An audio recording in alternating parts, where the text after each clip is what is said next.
Good morning, everyone, and welcome to our virtual town hall, Build Back, Dream Forward. Today we have an opportunity to come together for a thoughtful discussion and reflection on COVID-19, our community, and the chance for real change that it presents. Our community foundation and many other local institutions have been in pandemic response mode since mid-March. Our COVID-19 response fund for Northern Virginia ended up raising about $2.1 million, and from that we awarded about 110 rapid response grants to local nonprofits that helped fill a critical gap between the advent of the virus in mid-March and the launch of the government's response a few weeks later. And while we continue to respond to what the virus has caused, our thoughts also turn now to what the virus has revealed. Data from local health districts in Northern Virginia, for example, show that COVID-19 has had a very large and disproportionate health impact on people of color in the region. Take a look, for example, at the Fairfax Health District's COVID-19 dashboard, which just yesterday showed that our Latinx population, which constitutes about 16% of the county's total population, constitutes 62% of the COVID-19 cases in the county. And the economic impacts of the virus are also disproportionately large in communities of color. Latinx, Hispanic, and African American small business owners in particular have been hit very hard by the pandemic. And recent events surrounding the murder of George Floyd and other African Americans in police custody have brought into clear focus structural racism and systemic inequities that pre-existed COVID-19 and contributed to the disproportionate impacts of the virus in the first place. We need to have an important dialogue about the health, economic, and societal inequities that the pandemic has revealed. Some of the best solutions to big problems in this country have been fostered at the local level. So let's take a look at Northern Virginia. How do we build back better here? How do we build a resilient, more equitable community that truly works for everyone? Today we are honored to have a distinguished panel of thoughtful leaders to share some thoughts around these challenges and opportunities. We have Corey Holman, Chairman of the Northern Virginia Black Chamber of Commerce. We have Han Lee, Executive Director of the Weisberg Foundation. Preston Lynch, Associate Dean of University Life at George Mason University. And Michelle Zahor, Founder and Chairman of the Virginia Hispanic Chamber of Commerce. Their bios can be found in the program we previously sent you. And to moderate today's discussion and share some of her own thinking about COVID-19 and its impact on diverse entrepreneurs, it is my pleasure to introduce and welcome Nancy Santiago. Nancy has over 2 decades of experience in the areas of education, economic development, federal policy, and philanthropy. She currently leads community impact efforts at Eureka, an online platform that seeks to democratize economic opportunity for underrepresented entrepreneurs by providing them the community, the resources, and the tools they need to thrive. Recently, Nancy founded the Power Up Fund, a philanthropically sourced investment fund for Latin-led entrepreneurs housed at Hispanics in Philanthropy. Nancy, welcome, and thank you for joining us. Thank you, Eileen, and thank you, Tara, for all of your hard work in pulling all this together. I'm really thrilled to be here today with such a distinguished panel of guests, and I'm actually really thankful to the Community Foundation Northern Virginia for allowing us to come together and have this discussion. I thought that before we'd start the panel, I'd go through just some framing kind of slides, a context, if you would, around where we are as a country, and quite honestly, where we were prior to COVID.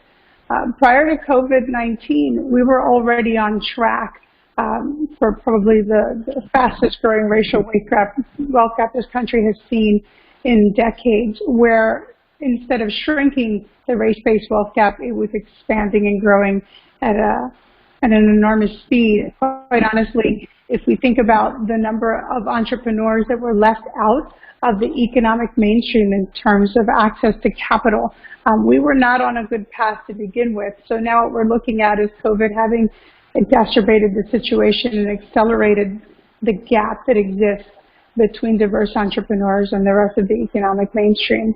And if you could move on to the next slide, I just wanted, again, framing the conversation first, we're talking about the growth of minority businesses over the last 10 years. We've accounted for more than 50% of the 2 million new businesses that were started in the U.S. It's creating over 4.7 million jobs on the regular. There are now more than 4 million minority-owned companies in the United States, with annual sales prior to COVID totaling $700 billion.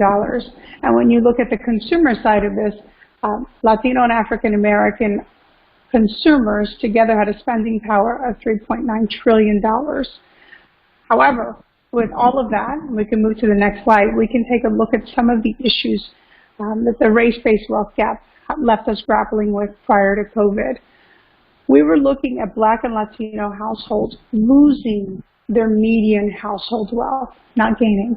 So when we look at the African American community, our Black brothers and sisters were looking at a shrinking household wealth, and they were on track at that point, prior to COVID, to lose that household wealth by the year 2053. When we talk about the wage gap and we talk about the amount of dollars that households had access to, you start to understand a little bit more about the inequities that were showing up across systems, from school districts to housing to healthcare and everything in between. All of that showed its face, all those inequities during COVID. Next slide. Just a little bit more information about the comparative wealth loss across households. I wanted you to keep this in mind and to keep in mind the underbanked communities as we go forward in this, because it all plays into the conversation. Next slide. At the end of the day, we know that diverse entrepreneurs, particularly in the African American Latino communities, lack access to capital. Their loan rejection rates are higher, and on average, Black, Hispanic, and women founders, I think it's important to keep the gender piece in here as well, all begin their businesses with the equivalent of 50% of the capital that a white man has access to when he starts a business. So the inequity doesn't start as the business unfolds, it starts long before that business is ever opened. Next slide. Now talk about the impact of COVID on our businesses. So we've talked about the lack of access to capital. We've talked about some of the inequities that drive this race-based wealth gap, but then enter COVID. And what we're looking at is that on average, Black and Latino communities, their community businesses have fewer than 14 days cash buffer. And if you think about it, most of us have been in lockdown mode for close to 5 months now. So if there's only 14 days cash buffer, what does that tell you about the health and survival rates of Black and brown businesses? Next slide. So enter the Paycheck Protection Program. The goal was to have that Paycheck Protection Program provide, through a federal stimulus, the capital that businesses needed to continue to survive beyond the pandemic. The truth of the matter is, as I showed you in a previous slide, the underbanked communities, Black and brown communities, that number plays a significant role in the Paycheck Protection Program, because banks were only interested in working with those businesses that had a previously existing relationship. As much concern as we had about the Paycheck Protection Program, our fears were not unfounded. When, at the end of the day, we look at the numbers, we see that 90% of people of color or businesses of color were locked out of the PPP program. Those are some of the concerns that our panelists will address today, because it's not just about being able to survive the pandemic, but how do you grow and thrive after. And I will also say, next slide, as we get into the discussion, I want you to keep in mind that there are 4 types of businesses we've been seeing coming out of the pandemic. Those are, 1, the businesses that know they're not going to make it, and they're trying their best to mitigate losses and mitigate the impact of this on their families and their communities. Those businesses that know they will make it, or think they will, they're just not quite sure how deep the pain is going to go. So how do you plan when you're not quite sure what's happening in the near future. We have those that have lost jobs, that have decided to take what was once maybe a side gig and turn it into a business. There are many businesses that launched during recession. This time will be no different. So we see businesses coming online now for the first time. And then we have businesses that have actually seen growth during the pandemic. And for those of us in our communities, think about some of the businesses like cleaning businesses that now have new contracts to disinfect and prepare businesses and buildings that are taking care of hospitals and daycare centers. Let's talk about daycare centers. Round-the-clock daycare for essential workers has become a very real thing. We also have businesses like takeout food businesses that all of a sudden have seen a surge. How do we help those businesses maintain that growth? So with that context, and I'll show you one last slide, should you need any more information on resources that are available through the pandemic, please visit the Eureka site. It's eureka.biz. We welcome you on. We ask you to please join us. Next slide. If you need any information, you'll have a link to register, but please feel free to join us. Go to the COVID resources page. And as a small business owner, we are built to help you very specifically. We're a community of small business owners, coaches, mentors, and support to help you not only make it through the pandemic, but thrive on the other side of this. So that said, I want to get us into our conversation today and have our guests really walk you through what they've learned, what they're doing, and what they hope to see on the other side of this pandemic. So before we begin the moderated part of this discussion, I really wanted to remind you once again that all audience members are welcome to submit questions for the question and answer session through the text message on the phone number that's on your screen. So that number again is 703-828-4372. Please submit your questions, and we're going to go ahead and get started. And I'm going to get started with the first question. And we want to start with how COVID has inequitably impacted communities of color in Northern Virginia. And to kick off that conversation, I believe we are starting with Corey, whose first face I saw come up on the screen. So I want to make sure that we start with Corey and we start to move down the line after Corey. But again, Corey, can you walk us through, from your perspective, how COVID has impacted communities of color in Northern Virginia? Okay, so I think you summed it up very well. And when we think about the fact that any community that is already behind economically from the rest of the area or the rest of the country, anytime there's a downfall in the economy, then they are going to be more negatively impacted. And for the Black Chamber of Commerce, we especially focus on small and minority-owned businesses. And so I think you hit the nail on the head with a lot of what you already mentioned. The challenge is that if our businesses don't have access to capital, then how do you sustain during such a downturn? And especially the fact that 95% of all Black-owned businesses are sole proprietorships. And if you think about, to your point with PPP, it was more easily accessible for those folks who have a payroll. And so if you were just a small business, a small barbershop, or you're an electrician and you don't have any employees, then you're not only are you suffering, but you have less resources to help sustain throughout this pandemic. So with that, I'll hold there, and thank you for recognizing me, and thank you for hosting the panel. No, thank you, Corey. And I wanted to switch over to Michelle, who's also on the line. Michelle Sanjur, same kind of question. The impact of this on the Latino community in Northern Virginia, what have you seen in what's happening with the businesses that are part of your chamber network? Well, this has greatly impacted the Hispanic community. There's a saying that I've heard many times, when the U.S. economy catches a cold, the Hispanic community catches pneumonia. And this is a reality because with 16% of the population in Northern Virginia and Fairfax, Fairfax having over 62% of the coronavirus cases, this impact is unproportioned to the population. The community with other people of color make up 40% of this essential industry that in the workforce today, like childcare, healthcare workers, food-related employees, cleaning staff.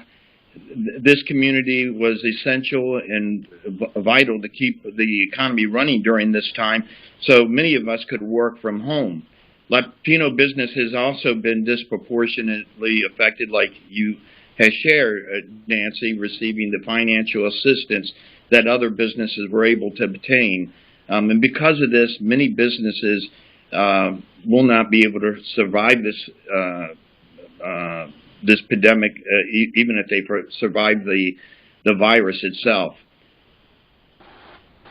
Thank you, Michelle. And I also wanted to allow our partners, both in philanthropy and education, to also jump in here and talk a little bit about the inequitable impact that they've seen. So I'm going to start with philanthropy, and then I'm going to move it into education. So let's start with Han. Same question. What's been the kind of impact and the inequities of that impact that you've seen kind of from your purview in philanthropy? Thanks, Nancy, and thanks for the Community Foundation of Northern Virginia for inviting me to be a part of this conversation. So I think it's been said explicitly and implicitly already by you and our panelists who've spoken that the pandemic has laid bare and deepened racial inequities that existed long before, the COVID-19 appeared in our region. And those are everything from educational inequities, racial inequities, kids who are now going or had to go through virtual schooling and the impact on that, and youth with limited tech access, or parents with less flexible jobs and ability to support them in the school. The economic impacts that you certainly talked about to entrepreneurs and business owners, and also those considered essential workers, right, but who are not being treated and compensated in ways that really value how essential their work and their health and their lives really are. And then clearly, this is a health pandemic, or it started, or what people think was a health pandemic, although it has impacts across all parts of our lives and community. But, higher rates of cases, obviously, among an impact on physical health of Latinx lives from the virus because of proximity, racial bias in our healthcare system, the compounding impacts of individual, collective, and generational trauma that Black and Brown people have always had to deal with, right? And then also the mental health. The Washington Post came out with findings recently that Black and Asian American populations are suffering from higher rates of stress and anxiety, especially more so now when, in particular, the anti-Black and anti-Asian sentiment is being fueled by many in power. So, the inequities, racial inequities, as I said, have been there, and now they've been deeply compounded. Thank you, Han. I appreciate that. And it's interesting that you went around the education pieces, because that's a big concern for everyone, and it's right now one of the hot topics being discussed across the country is what will happen to our education system post-COVID. When does it reopen? And I'm hoping, Creston, you can help us talk a little bit about what you're seeing in the education space, and the higher education space, and maybe what you're concerned about for young people coming in through that pipeline into the higher education space. Yeah, absolutely. I want to reiterate what Han said around the idea of the inequities that are being exacerbated at this point in the wake of this pandemic. The fact that our students do have challenges as it relates to access to technology, access to reliable internet, access to webcams, or not necessarily feeling comfortable being on webcams at home, and our professors or our instructors may character judgments or make value judgments in that, right? And so dealing with negative biases. But as you mentioned, I think some of the effects that we are going to have to prepare for as students, particularly first generation, lower income, and we all know the intersections between race and class here. We've been talking about the economic disparities when we're thinking about the preparation of our students. And so we've had students that have had to go home during their senior year in high school and had to finish their high school careers virtually, and then now are going to be asked to in many ways, start their college careers virtually. And we also know that students, particularly minority students, are more likely to be retained when they are academically and socially engaged into the campus community. And it really is a challenge to do that when students are being asked to learn virtually. And we know that when we're asking them to do that, of course, it's for their long-term health and safety, but at the same time, we're going to have to mitigate some of the challenges that they are going to incur with likely being not necessarily as prepared if they've had to finish their high school careers and online, and then having to work even harder to integrate them into the campus community so that they are academically and socially engaged and feel connected to our campus, so they'll be more likely to retain. So those are some of the things for which we are preparing, and some of the things that we're going to be working to mitigate at the higher education level. Thank you, Creston. Thanks so much to everyone for giving us some context and some framing. And now I think that part of the conversation that I'm really looking forward to is this next piece to kind of untangle what it is that each of you are doing right now in this moment to build us back better, because I think everyone's pretty clear, at least from everything that we've heard, none of us on this panel want to build back to what was, because what was pretty inequitable. So what are we doing now to build back better? Give us an idea of what you're building towards and why you're building towards that. And I'm going to start with philanthropy, since this is a foundation that's pulling us together. I think it's really important to get kind of the bird's eye view from philanthropy on what it is that you're doing to build back better and what you're working towards. Han, do you want to kick us off? Sure, I'm happy to. And, you know, at the Weisberg Foundation, we started going down a path 4 or 5 years ago, kind of really led by the Washington Regional Association of Grantmakers and their Putting Racism on the Table learning series, right? That set us on a path of really intentionally centering racial equity in our work based on the guidance of racial justice funders and community members who have been doing this work long before we joined in. So centering our values of equity and justice, listening and learning, building power and community, and especially supporting power building in people of color communities by people of color-led organizations that are working for systems change, you know, through year-round advocacy, organizing, and civic engagement to build power and change systems for racial justice and strengthen our democracy. So, you know, that's played out in our grant making as well as our non-grant making strategies, how we're thinking about our endowment, how we're thinking about using, you know, our social capital to move others. Internally, we continue to build our anti-racist understanding and analysis and operationalization through our governance, our operations, and programming. And then we just continue to spend more and more time with other funders we can mobilize and organize with to have a greater impact through collective action, well more than we could have ourselves as individual funders. And I actually want to ask the same question, starting with Michelle and then moving to Corey. In the business community, what are you working on right now? And what are you building towards coming out of this? Can we start with Michelle? Well, yes. Right now, what we have really done is to really inform the community of vital information that they need to know to get through this epidemic. So we have really lobbied to make sure that materials were in Spanish and to get it out. We've started an e-alert bulletin that we get out into the community to update the community of resources that they need to know to help their businesses and help the community. We also have really, just like many other businesses, have brought our business development center online, our legal and technical clinics. We do them virtually. We started doing our job fairs virtually too. And it is really important that we brought this virtual aspect that we have really not engaged much in, to really assist the community during this time so they're able to build their resources. And so like this right now, the thing that we do that's really unique is we do it both in Spanish and English. We do it bilingual, so language and culture aren't a barrier. And this is important, and that we continue this work to move forward, because it makes a difference when you can reach this community that a lot of time is underserved with information and education, that we're able to help bring that to them. And Creston, same question for you. Corey, same question for you, and then we'll move on to Creston. Corey? Yes, excellent. Thank you. So there's three main things that we're focusing on in terms of our businesses, not only our members, but the business community. Number one, we want to save as many businesses as possible. And so that includes make sure that everyone understands how to get access to the resources that they need. Typically, it's going to be cash in the form of some loan, whether it's PPP or whether it's EIDL or for whatever's available. So anytime any of our member businesses want that information, of course, we want to be there to give them specific names of banks or especially smaller community banks that are willing to help them out.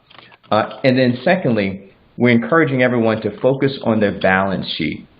If we look at not only small companies, but the public companies, you'll notice that those that are filing for bankruptcy and those businesses that are not making it are the ones that don't have enough cash on hand.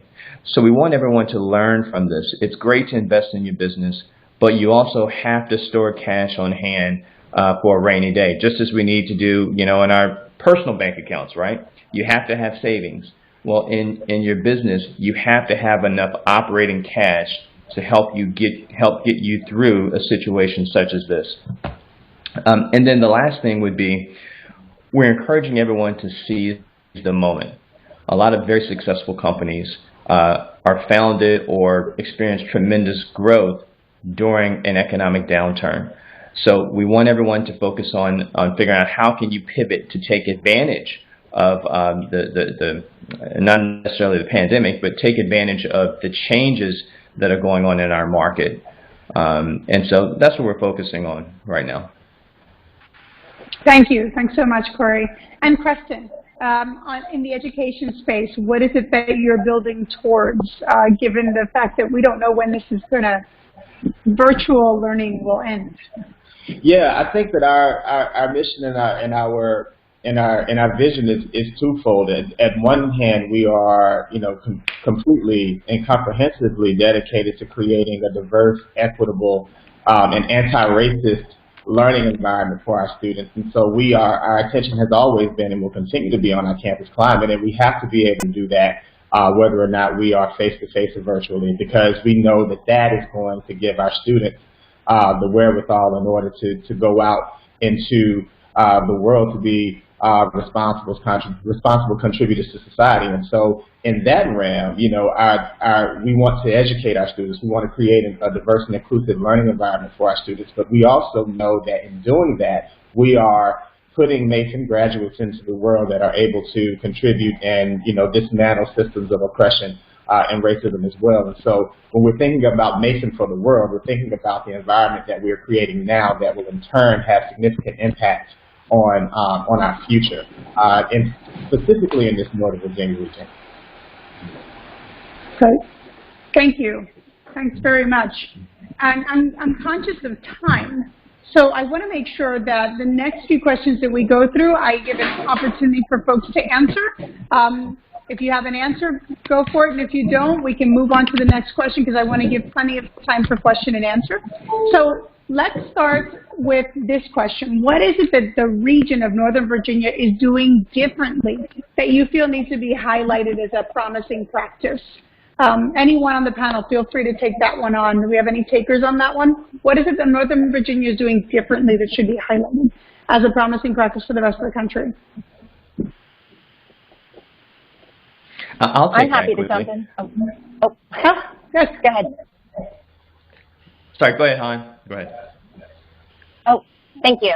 So I'll talk quickly about philanthropy. So I think more and more, and certainly more than 5 years ago and 10 years ago, we see philanthropy naming race and racism instead of just talking around it, right, or talking about other things like socioeconomics or gender, but naming race and racism.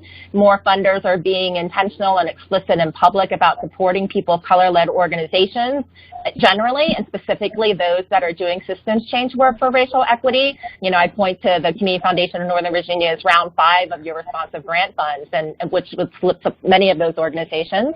And then what's super exciting is we see through this pandemic more funders leaning into trust-based philanthropy practices, right? Doing our homework instead of putting that burden on grantee partners, simplifying and streamlining paperwork, being transparent and responsive in terms of process, soliciting and acting on feedback from community offering support beyond the check, and providing hopefully more multi-year unrestricted funding in particular. And so we see a lot of funders who've jumped into these trust-based practices because of the urgency of the crisis. And what we're hoping is that we as a sector, continue to do that in a sustained way well beyond the crisis, and work in ways that are grounded in equity and deeply power aware. Great. Thank you. And I think, Corey, you were trying to jump in there? Yes, I was going to say, and I'm sure that there's other counties across the country that may be doing the same thing. But here, I know that Prince William County, Fairfax, and other counties nearby are offering microgrants for small businesses. So we're encouraging everyone to look into that, reach out to your economic development authority in your county. They're not hard to get, and there's a lot of funds that are available. So please take advantage of that. Get your loan, well, in this case, this would be a grant, so it's free money. So take advantage of that to help your business get through this situation. And so microgrants, that's huge. Thank you, Michelle. I just want to add also that one of wonderful examples, communities coming together and working together. And one example is the collaboration between the three chambers, the Northern Virginia Black Chamber, the Asian American Chamber of Commerce, and the Virginia Hispanic Chamber of Commerce. We have all pulled together to share resources. Working together, we share so much in common, and yet it gives us the ability to work with our constituency, but at the same time share resources that we can better serve all the communities that we share so much in common with. And I can jump in. Thank you. Yeah. Please. Yeah, and I can jump in and talk about some of the things that we're doing at Mason, and that really has implications for Northern Virginia, because I think that our positionality in the backyard of the nation's capital and in Northern Virginia gives us opportunities to really have conversations and really to implement policies and procedures around and initiatives around anti-racism and equity. And so we have been in collaboration with the Association of American Colleges and Universities. We've been named the Campus Center for Truth, Racial Healing, and Transformation. And we've done that through our ambition and our hopes of collaborating with community partners. And so if there's anyone in the room that's interested in joining this work with us, we're more than willing to invite people into that conversation. But we're doing that through the concepts of narrative change, racial healing, and relationship building, not only on campus, but also in our community. And so that involves, and through the lens of separation, law, and economy. And so how can we, law and policy and economy, excuse me. And so how can we analyze the policies and procedures that are not only on campus, but in our community that perpetuate a system of inequality and racial inequity? And how can we think about narrative change? How can we look at our history as in Northern Virginia and the National Capital Region and grapple with that and address that and name that? As higher education as an institution has been built on white supremacy in our curriculum, right, and the ways in which we have structured our organization. So how can we deconstruct that and, as Khan said, name racism, intentionally implement anti-racist policies, and intentionally dismantle white supremacy? But also, how can we have meaningful educational conversations that prepare our students to continue to do that work? And so those are some things that we're really, really excited about. But we're also excited about partnering with our community partners in order to expand that work, not only on campus, but in the community. On that vein, would like to ask folks a little bit about what they do in preparation for a second wave, because we're being told that there's a second wave coming. So you guys are already thinking in the educational space about what the ongoing long-term work is. But I'd like to ask other folks to jump in here. And again, in the interest of time, I'm just going to kind of let folks jump in. What happens with this second wave? What preventative measures are you instituting to prepare for the future? What are we recommending for our area businesses to focus on? I know we're talking about things like mini grants and support from the chambers and this kind of collegial relationship that's being built amongst the different communities and the different chambers. But what would you tell your members in preparation for a second wave? And I'm looking specifically to Corey and to Michelle. What are you telling folks about how to prepare for this next wave should one happen? And what is it that businesses need to be focused on? Well, I'll go ahead and start. But one of the things, like Corey said, is making sure that that they have access to capital. It really is a lot of businesses that don't have banking relationship, that we're able to connect them to grant opportunities, to assistance to help them get through this. Another thing is making sure that they're communicating with their customers and employees on safety measures and how to distinguish them to come out of this with innovative ways to better themselves. This is an opportunity that you can rebrand yourself, you can rebuild yourself to something that you weren't before. So I think a lot of that, and then too is to make sure that the businesses are using technology to the fullest. So we are working really closely to help businesses go online, helping them to make sure that they have the adequate resources to be found, and we're building the most comprehensive database of Latino businesses in Virginia and the greater Washington area that to better help these businesses be found.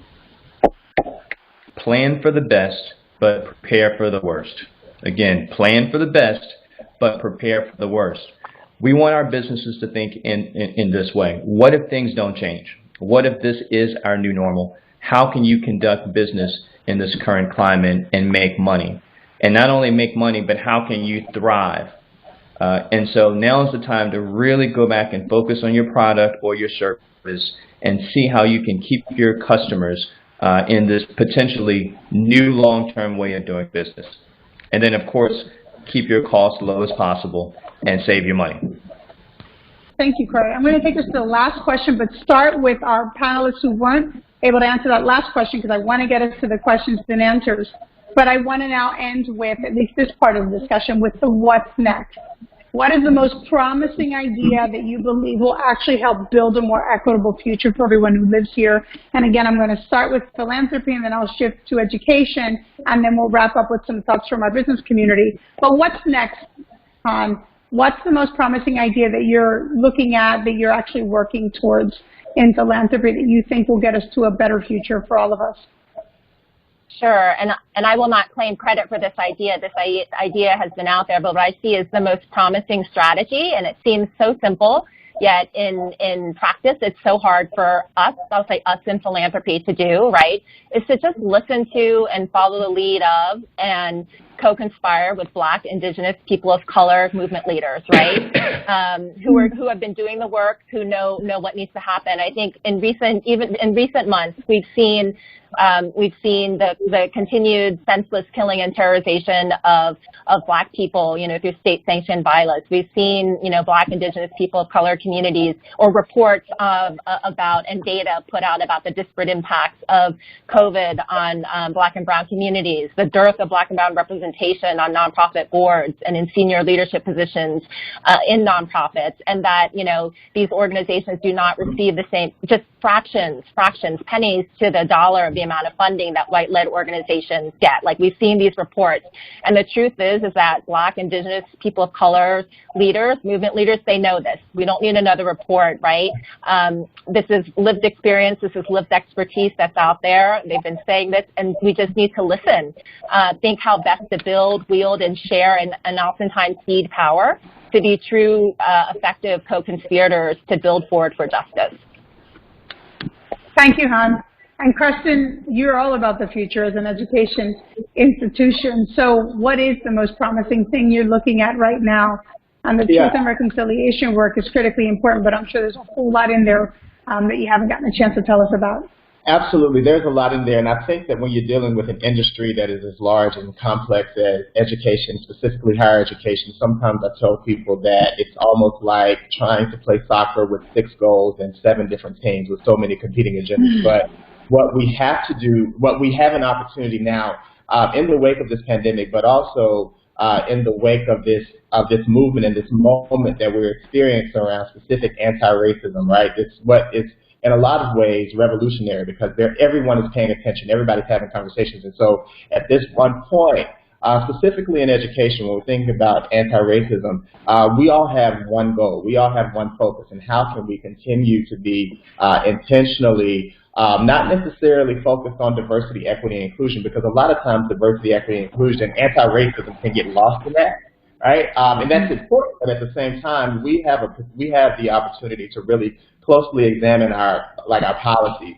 that promote inequity, whether or not it's our mission policy, whether or not it's our acceptance policy, whether or not it's our when we're thinking about diverse, inclusive communities for our faculty, what are our tenure promotion policies. These are all conversations that we're having. But we're also talking about how can we specifically name and adjust and address anti-racism as it relates to our student experience that, like I said earlier, not only will impact their experience now, but will also prepare them to address these issues as we move forward. And so what we're excited about now, under the umbrella of this Truth, Racial Healing, and Transformation, is the idea that there are a lot of people that are either enthusiastic or pressured to have these conversations and to make these changes. And we want to leverage that moment in this movement to move us farther along than we've ever been in the future. So that's really exciting for us.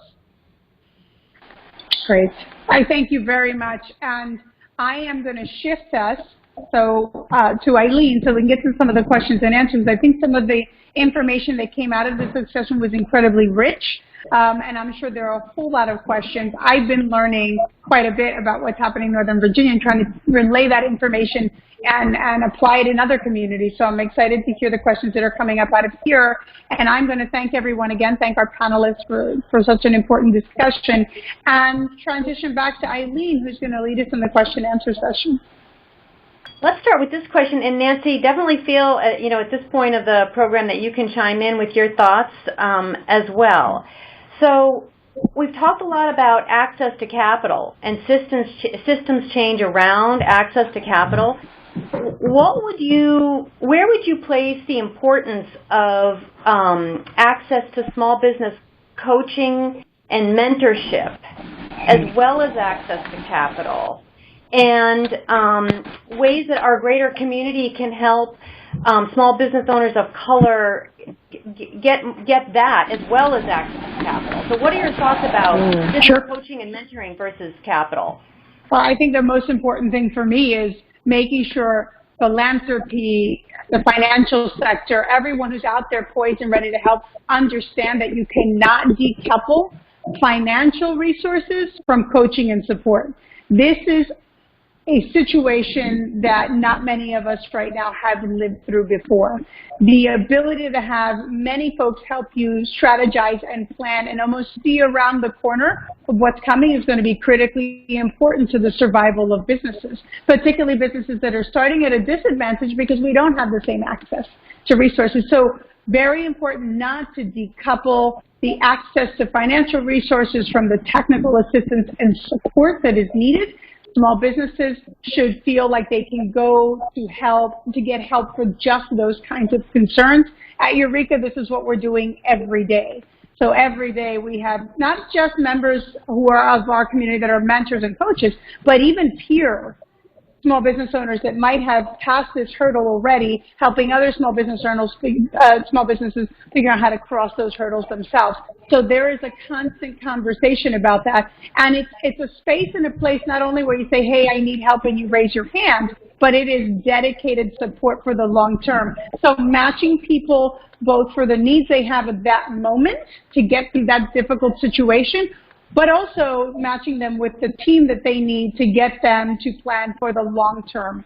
And quite honestly, there's a whole nother piece of the work, and that is rewiring the brains of consumers to understand the importance of using our spending power to keep our small businesses and our communities, our community businesses alive and thriving.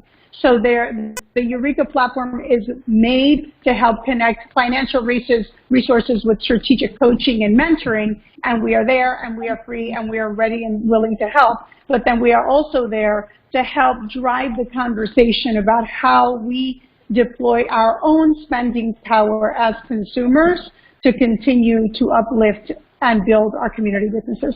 So anyone who hasn't joined, feel free. This is what we're here for.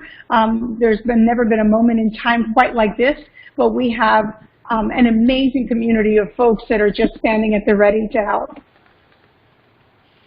Great. And Corey, when you were speaking previously, you were talking about, encouraging your members to focus on the balance sheet, right, and focus on cash in the bank. What does your chamber, or I guess this could be a question for both Corey and Michelle, what are your chambers doing around helping your members get that kind of, coaching that can contribute to their success going forward? So one of the things that we're doing is we do have events that we're doing online through Zoom where we're talking about banking, and we have banking specialists come and speak about, hey, here's how you can get some of the funding, and here's some of the resources that are available. And so once you have those resources, then we have mentors within our chamber that will help those businesses understand how to cut costs and how to keep your money as much as possible. And likewise, we do events to educate the community, but we also have one-on-one counseling. We work with several businesses to help them to apply for the PPP loan and help them guide them through these resources that are available. And one thing that we do too, that is, we do it both in Spanish and English. We have to remember there's a large community that here that their first language is Spanish, and it better assist them. If you can do it in the language, their first language, it really makes a big difference. Okay, great. Okay, another question has come in about systems change around access to capital. That it seems like such a big thing to tackle, changing the entire system around access to capital. And the question reminded me of something I heard you say, Nancy, when I heard you speaking at a Bipartisan Policy Center webinar back in April around the level of loans that made it out to Latinx-owned businesses and African-American-owned businesses and women-owned businesses, from just for one example, the Small Business Administration, and how low those levels were. So the question really is about how do we begin to tackle such a big issue as systems change? Well, I think truth is the number one thing we need to start with here, right? When we talked about the Paycheck Protection Program going through Small Business Administration, and those of us that know how broken the system is kind of gasp for air, because we know that the SBA itself had abysmal numbers when it came to lending to Black and brown entrepreneurs. So how was a system that already didn't do well in this space going to ensure equitable access for those minority business owners that have long been kept out of this system? So we have to start with calling it out. And I think I've been very tough on members of Congress to say SBA didn't have this problem just this year. This issue of inequitable access has been around as long as the organization's been around. So when are we going to tackle that? And that is an issue that has to be tackled both by those of us as advocates, but also at the congressional level. And we need to keep the pressure on, because all this did was show how poorly that system was run. And quite honestly, the first rounds of stimulus money, the numbers were something like approximately 3% of all of that money went to minority-owned businesses. Again, think about it. If the SBA's numbers are around 3%, and now the Paycheck Protection Program, at least the first round of it was at 3%, what's that telling you? That we're just redoing what we've always done. We didn't do anything differently. So I think this is a moment in time to think systemically and to challenge not just the organizations like SBA, but our financial sector. I mean, we have conversations that need to be had right now about what their changes are going to look like going forward. How are we using and thinking about the Community Reinvestment Act, which was for many years what drove banks to invest in communities and invest in communities of color specifically? What are we doing there? Instead of tearing that apart, what are we doing, and how are we giving that Community Reinvestment Act more teeth to do what it's supposed to do, which is to create equity? How are we philanthropy, education, and other institutions, now creating those pressure points for legislators, for the financial sector, and educating our taxpayers on how their dollars are being used. This is our moment in time to create what we want to see. We may not get this again. So I think we have to be very loud and very clear about the systemic problems, point them out, be honest about them, and start to dig into some of them. And we're not going to get to do this. This isn't going to happen in a few months. This is going to take a long time to undo this. And really, organizations like educational institutions and philanthropy that are taking hard looks at the policies that have created and continue to sustain this inequitable system. You guys are doing the hard work right now of pointing out what those policies are and how they need to be fixed, and I think we need to be paying attention to that and driving that narrative of systems change beyond our little networks.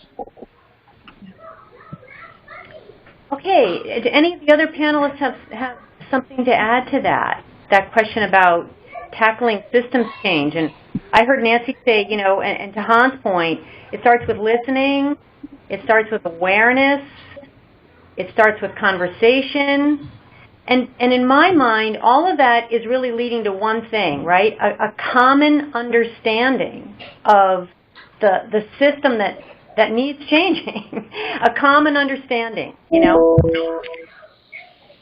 And I did just think that to add one thing that I share a lot is that it's important for a community to realize that the train doesn't arrive until all the cars and even the caboose arrive to the train station. And I think that's what we have to think for of a community, that we need to work together to make sure that it is equitable for everyone. And I think it doesn't have to be that complicated. I know the assistance that we bring in other organizations make a big difference. And I think that assistance really sometimes just to get them through the initial steps makes a big difference in having a business be successful. Yeah. Hey, Eileen, I'd like to comment on that really quickly. So in our calls with some of our U.S. senators, we've talked to Senator Kaine and Senator Warner about the fact that whenever there's a program that does not have a portion of those funds dedicated to minority businesses, we are going to be left out. And even once they came back and made some changes and said, hey, well, now we're going to dedicate a certain amount of funds for COVID-19 efforts to CDFIs, which are, you know, smaller community financial institutions, with the intention of them lending more funds to African Americans, there was never any true incentives for banks to make sure that small businesses and minority businesses were included. So if we do anything like that in the future, then we're going to be left out again. And so I certainly support also what Nancy and Giselle said. They're 100% correct. So we have to encourage our legislators to intentionally make sure that banks have to include minority-owned businesses and small businesses in any future programs to help. So that's a very practical place to start. Yeah, go ahead. No, I was going to say, I think what you talked about the importance of education, and you talked about the importance of conversations. And I think that when we're thinking about system change, we have to be able to recognize not only where systems of inequality exist and persist, but then we also have to think about our agency and our participation into that system. Because when we're thinking about whether or not it's corporate America, even philanthropy and certainly education, by being employees or people in that or proponents of that industry, we still have a place in that system, and then we have to grapple with the ways in which we may contribute to that system unintentionally, right? And then challenge other people to do that as well. I had a really interesting conversation with a colleague about how do we decolonize our higher education as it relates to curriculum, as it relates to our structures. And going back to Corey's point, when we're thinking about our curriculum and we're thinking about the things that we ask our students, whether or not it's post-secondary or secondary education or even elementary education, when we have a curriculum that doesn't have a diverse set of authors or contributors to readings and theories and practices, then we are then leaving students out and sending messages to those students, right? And so how do we grapple with that, and then how do we take intentional measures to if we're going to dismantle the system, how do we do that without tearing the entire system down, right? How do we grapple with the way that this system is set up and how we can make significant changes to it without, in whether or not we do need to tear it down and build something new? So we have just 2 minutes left, and I'm going to ask a big question, and get everybody's last minute input here. But I think we all agree. If we stay in our silos here, right? Just look at this panel. We've got representatives from philanthropy. We have representatives from business. We have representatives from higher ed, right? If we stay in our silos, it's just not going to have the same impact overall. So how do we come together in a meaningful way to work towards this goal of systems change? And with that, I'll just throw it out to the panelists, and what are your final thoughts on that? What do we need to do? What can we all do together that'll make a difference, a bigger difference than if we were just staying in our silos and acting alone? For me, Eileen, it's educating each other, right? We're educating each other about what's happening in our respective worlds so that we can help each other maneuver forward. To Han's point of listening, I mean, pay attention to what's happening right now, where the protections we had put on for consumers against payday lenders are now being rolled back. People are in desperate situations right now. They're desperate for cash and access to keep their businesses afloat, and now we're going to allow payday lenders to take full advantage of our communities of color. Those are the kind of things we need to be sharing and flagging for one another so that we can figure out workarounds and we figure out how we move forward. But sharing these moments of kind of sharing across sectors and across industries, really important. So thank you. And just to add to that, I think that's really important that we learn from each other. One of the things that we're doing is we host every year our biggest fundraiser is a K-Pasa Festival. It got canceled this year, but we're taking it virtually, and we're making it a month long so people can experience during Hispanic Heritage Month, bringing culture, food, entertainment, language, but giving an opportunity for all communities to immerse in this community, to learn more about it. And I really think that as much more that we can learn about other communities, we don't see how different we are, but we see how much alike we are. Beautiful. And Han, I'm going to let you have the final word here. Oh, excellent. Well, I will say the good news is that a lot of this work is well underway by those already on this, in this conversation. And there's been for well over a year a group of cross-sector leaders working together to build a shared affirmative vision of a more inclusive region, right? And then working towards transformative solutions that impact multiple systems. And that's, it started as the future of racism and the Greater Washington region, and it includes members from the Washington Regional Association of Grant Makers as partners, Leadership Greater Washington, the Council on Governments, United Way, Center for Nonprofit Advancement. So all of these, these cross-sector organizations and constituencies working together for a shared affirmative vision. And I think that's really important that we continue to work together in that way across sectors and across the entire region.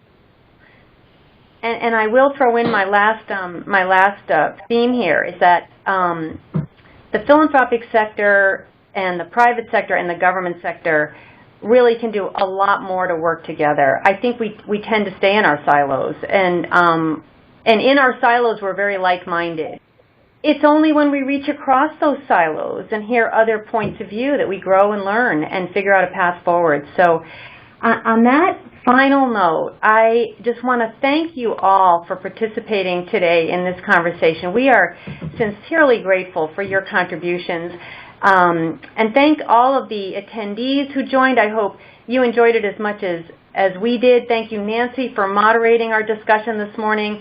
Corey, Han, Creston, Michelle, for sharing your insights with us today. So all I can say is stay tuned for ways our community can work together to build back better here, both during COVID-19 and beyond, and work to get us all through this very challenging time.